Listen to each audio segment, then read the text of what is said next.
Ozark sound roll 323. What's your camera roll, please?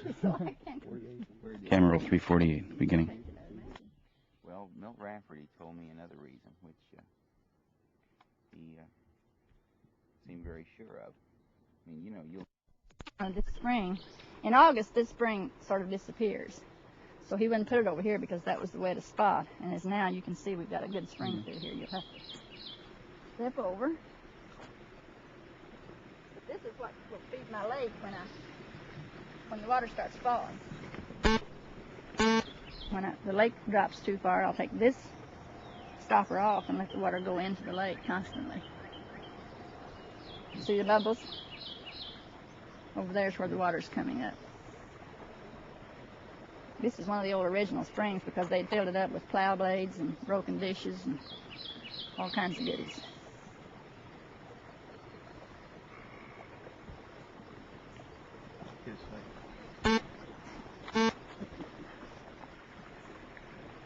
Comes out over there. All in there I've planted my Indian paintbrush from Sutton's Creek.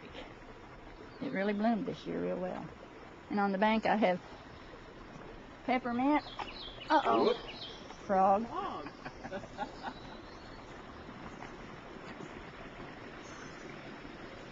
Peppermint and spearmint.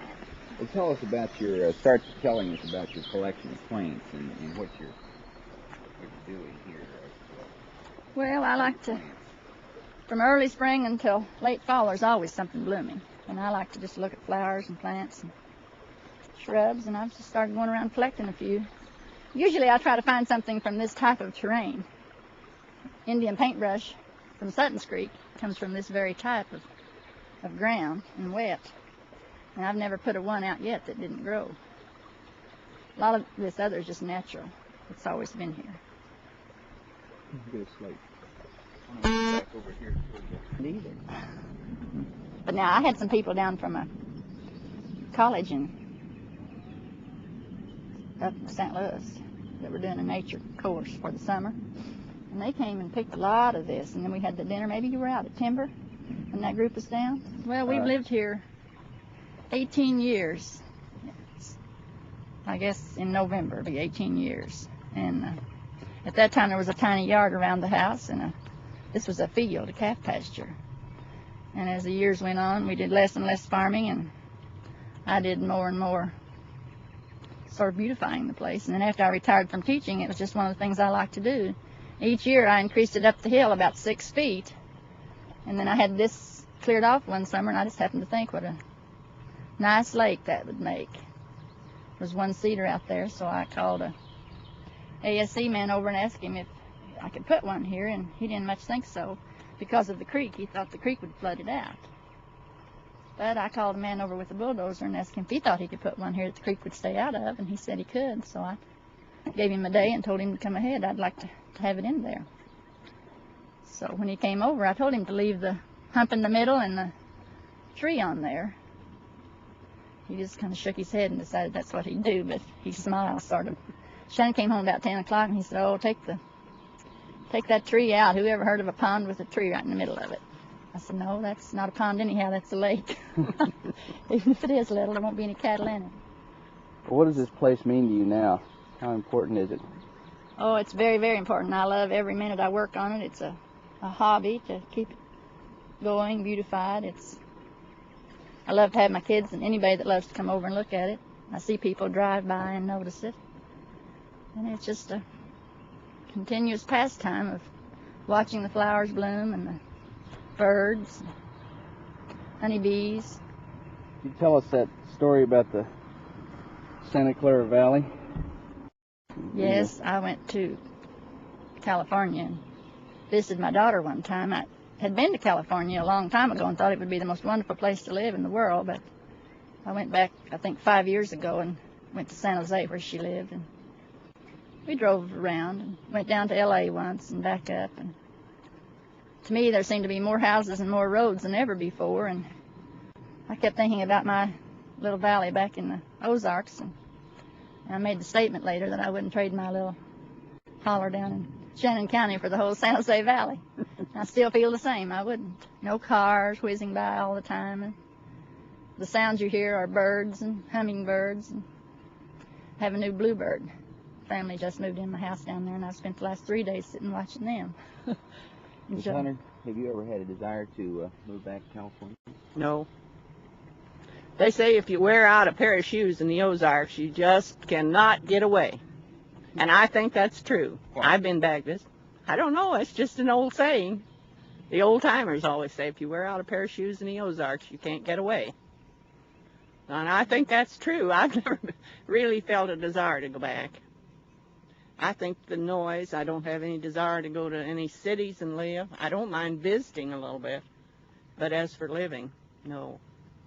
I like the nice, quiet. And Well, if you'll listen right behind you now, you'll hear the sound of the water. As you heard Joan Dix say, it's a very peaceful sound. And you come up here and walk around all by yourself. And if you're depressed, if I'm the least bit depressed, this is what I get out and do. And first thing I know, depression's gone, and I'm setting Jake without. How long have you lived in the Ozarks now, Miss Hunter? well, we came here in 31. How long would that be? And, well, we lived here till 41, off and on. See, we had to follow whatever kind of work that Mr. Hunter could get. And then we, from 41 then, when our house burned, why, we moved to the city, and we lived up there for, off and on about 10 years. But, was I glad to get back. I made it back as often as I could, but it's no place like home, as I call it here. I'm trying to get you to say that you moved to the Ozarks almost 50 years ago. Would you do that? Yes, I guess it's 50 years, or just close to it, 49. Too many. Can you get the sound of that water at all, you think?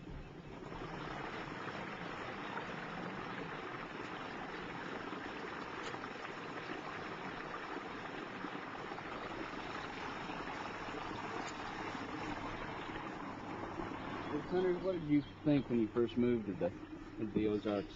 Well, when we come through from Springfield on this way, I thought it was the most beautiful country that I'd ever seen. I never saw so many flowering trees or so many flowers in my life as I had seen there. They were all wild, too. And I think really that was the thing that fascinated me the most. And it was cool. It was in April. But I guess it just fascinated me from the beginning. All the trees and flowers and everything. I love flowers anyway.